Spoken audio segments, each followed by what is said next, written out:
In the summer of 2009 I was traveling back home in my white Explorer named Betty. I was going from Portland, Oregon to Little Rock, Arkansas. This was on the second day of driving. The time was around 2 a.m. in the middle of nowhere in Kansas. The funny thing was when I got out of Colorado my GPS found some seasonal roads. In Kansas this mean farm roads that open for the summer. When it turned 7 p.m., I pulled over by a huge barn to look at the map on the GPS to figure out where the heck I was. Turns out I was a ways out. Keeping in mind that it is getting dark and there are no streetlights or big towns. I decided it was time to suck it up and drive my ass through this. I had been driving since 6 a.m., which started in Utah. I had spent the night at a truck stop. I was so tired driving through fields and small towns that only had a house and post office. Dark came and around 10:30 p.m. I found this truck stop in the middle of this little town. A few truckers has set up sleep there for the night. I filled my truck with gas and drove around back. As I park one of the truckers shined a spotlight at me. I could see the two talking. I thought to myself, probably just checking to see what I was doing. After watching them talk to each other for a while I decided this felt a little weird. I turned on my truck and got my ass out of there. Tired and sleep deprived I was striving to find a big town. The GPS showed one a ways out. Well, started getting later and pulled into the town and parked at a Walmart. I was planning to sleep there but in the back of my mind I still just didn't feel right. So once again I started driving. I looked at the GPS and Woodward, Oklahoma was 200 miles away. I decided to set that as my goal because I knew the town a little. So back to driving. I was still on farm roads. It was so dark I couldn't see what was on the sides of me or what was beyond my headlights, let alone behind me.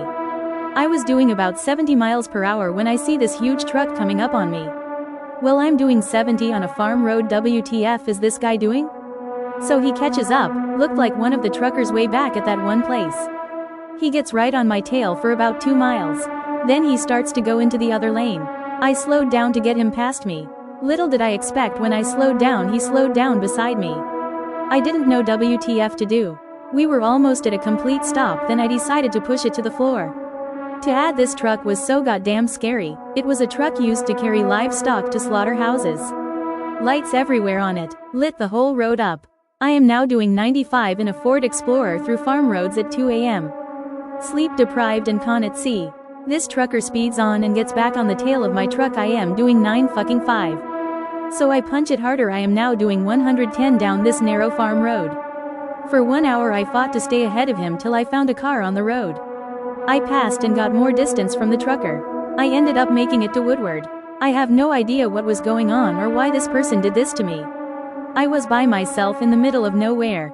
Felt just like a scary movie. I really thought he was going to run me off the road. All in all, he could have been on cocaine. Haha, true story though. This actually happened to me just a couple days ago. I'm from Texas, but go to school in upstate NY. After the spring semester I go home for a week or so and then drive back to NY because I have 2 summer jobs and a summer course.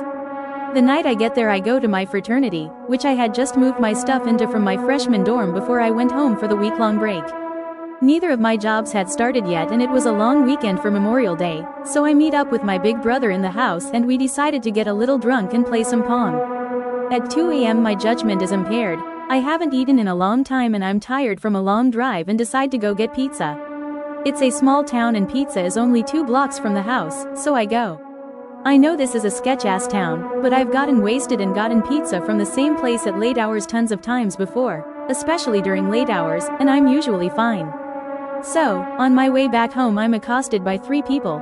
A black kid who looks about 12. He's about up to my neck and I am 6 feet, 19 with 2 girls looking about 20. I think he was trying to impress them because he starts pushing me up against the wall and prompting me to fight cracker. I try to disregard it. This guy's obviously not a threat. I could take him in a fight. I've been in my fair share of brawls in high school. Anyways, after a couple shoves the girls look at each other and start saying, "We better get out of here, yeah let's go." The kid and the girls book it about 50 to 100 feet away from me when the little black kid turns around and yells, "You're bleeding." I stop, I'm in a little bit of shock, still watching them leave, making sure they don't decide to come back. I'm a little on edge. As I stand there, not moving my eyes, what the kid said registers in my shocked, on edge, drunken mind and I feel warm liquid dripping down my leg. At first I thought I pissed myself, but could swear to God I hadn't let my bladder go. I look down and there is blood all down my left leg and that side of my shorts are just waterlogged in blood. There is a big slice in my shorts, so I lift them up and there is a wide open, gushing stab wound in my leg. The little bastard had stabbed me for no reason, and I hadn't felt it because I was too wasted. So I get back to my house and there is a brother leaving to go get food as I enter. I tell him my story in a few short, panicked words and I'm obviously bleeding all over. He responds, "No fucking way." I think he was a little drunk too, but we circle the same block together 5 or 6 times looking for this kid to beat the shit out of him, until a cop pulls up and asks me why my leg is drenched in blood. 5 hours of waiting in the later, I get a few staples in my leg, which took literally less than 60 seconds to do, and I'm on my way home.